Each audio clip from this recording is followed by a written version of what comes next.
आता आपण जाणार आहोत इथल्या भुयारी मार्गात.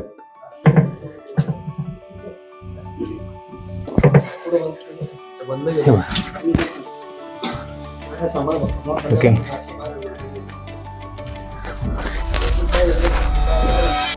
आता आपण आहोत स्वातंत्र्यवीर सावरकर यांच्या जन्मस्थळाच्या इथे. त्यांची आपल्याला परवानगी मिळाली आहे. जिथे सावरकरांचा जन्म झाला ते ठिकाण, त्यांचं घर आपल्याला आतून पाहता येणार आहे. चला.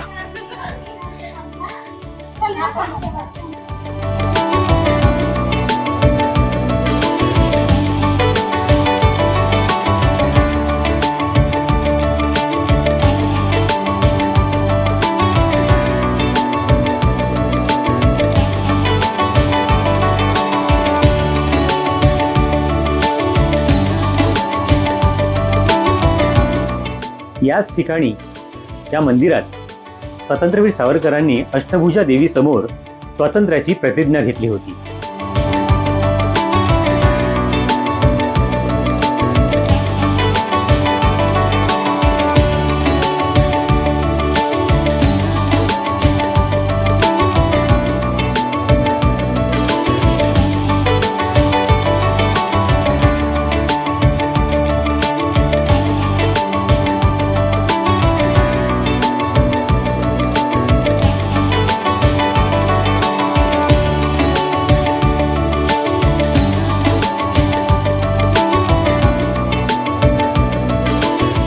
तुम्ही बघताय, पण इथला जो शेणाने सारवल्याचा सुगंध आहे हा खूप भारावून टाकणार आहे. इथलं एकंदरीत वातावरण, म्हणजे जे महापुरुष इथे राहिले, ज्यांचं वास्तव्य इथे होतं, त्याची जाणीव तुम्हाला इथे नक्की होईल. मला खूप भारावल्यासारखं वाटतं इथे.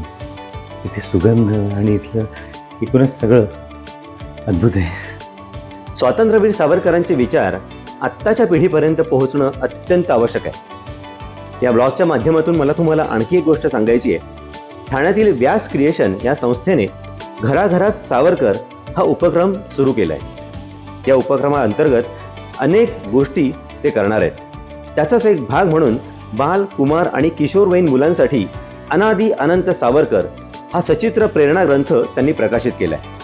64 पानांचं हे पुस्तक आकर्षक चित्रांनी सजलेलं असून मोठ्या आणि वाचन सुलभ अक्षरांमुळे मुलांना ते सहज वाचता येईल. व्यास क्रिएशनच्या या उपक्रमाबद्दल तुम्हाला अधिक माहिती जाणून घ्यायची असेल तर मी त्यांचा नंबर देतोय, तुम्ही त्यांना कॉन्टॅक्ट करू शकता. आता वळूया आपल्या सावरकरांच्या घराच्या पुढच्या प्रवासात. या, हे धान्य साठवण्याचं कोठार आहे. इथे धान्य साठवलं जायचं. आणि इथून जी खिडकी आहे त्या खिडकीतून मुख्य दरवाजा दिसतो. दरवाजातून कोण येत असेल तर या खिडकीतून तुम्ही बघू शकता, पण त्या दरवाजातून खिडकीत उभी असलेली व्यक्ती तुम्हाला दिसणार नाही. अशा प्रकारची योजना या घराची आखलेली आहे. गाईज, हे घर आहे ना, हे 200 वर्ष जुनं आहे, पण आजही ते तितकंच नवीन वाटतंय. हे घर स्वातंत्र्यवीर सावरकर यांना जहागिरीमध्ये मिळालं होतं आणि अजूनही ते तितकंच सुंदर पद्धतीने जतन करून ठेवलं आहे. खालून दिसताना हे 2 मजली दिसतं, पण मुळात हे 3 मजली आहे. एक वैशिष्ट्य या घरात ही आहे तिजोरी. इथून असा हात घातला की आतमध्ये एक मडकं लागतं, खोल आहे ते, आणि त्या मडक्यामध्ये सगळे दागिने आणि काही कॅश वगैरे असेल तर ती ठेवली जायची. ही खूप जुनी पद्धत आहे, पण अफलातून आहे तिजोरी. ही या घराची पूर्व दिशा आहे. या घराची आखणी अशी होती की पूर्व दिशेला सूर्याची पहिली किरणं इथून घरात येतील आणि जेणेकरून घरात जास्तीत जास्त उजेड राहील. सगळ्या परिस्थितीचा योग्य विचार करून हे घर तेव्हा बांधण्यात आलं होतं. इथून धान्य भरलं जायचं आणि इथून जेवढं हवं तेवढं धान्य काढलं जायचं. या घराला इथून 7 जिने आणि 14 खोल्या आहेत. सावरकरांचं संपूर्ण कुटुंब या घरात वास्तव्याला होतं. हा वाडा एक भुलभुलैया आहे. इथे तुम्ही एकटे फिराल, तुम्हाला कळणार नाहीत कुठून बाहेर निघायचं, कुठून आत यायचं. वास्तुशास्त्राचं एक अद्भुत उदाहरण या वाड्याच्या रूपाने तुम्हाला बघायला मिळेल.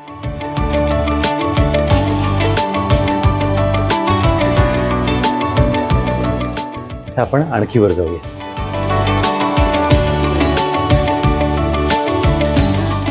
खरंच मी भाग्यवान आहे, ज्यांचं चरित्र मी लहानपणापासून ऐकत आलो त्यांच्या घरी आज मला यायला मिळालं आणि मला तुम्हा सर्वांना हे दाखवता आलं. आणि काय बाबा, आता आपण जाणार आहोत इथल्या भुयारी मार्गात, जो इथून जवळच असलेल्या नदीच्या मारुतीच्या मंदिराच्या इथे बाहेर निघतो.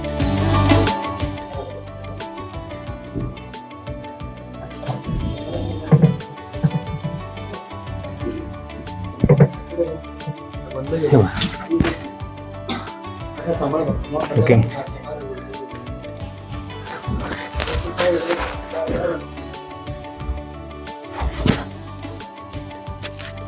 बापरे, हा बंद आहे. हा आहे स्वातंत्र्यवीर सावरकर यांच्या घरातला भुयारी मार्ग. आपण खरंच नशीबवान आहोत की आपल्याला इथे शूट करायला मिळालं आणि मला हे तुम्हाला दाखवता आलं. भारत माता की जय. तुम्ही नाशिकला आलात तर भगूर या गावी नक्की या आणि स्वातंत्र्यवीर सावरकरांच्या या जन्मस्थळाला आवर्जून भेट द्या.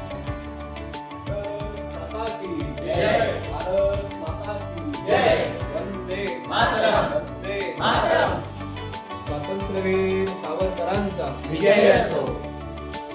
राष्ट्रभक्ती तुझे नाव सावरकर सावरकर, देशभक्ती तुझे नाव सावरकर सावरकर. छत्रपती शिवाजी महाराज की भारत माता की वंदे वंदे वंदे.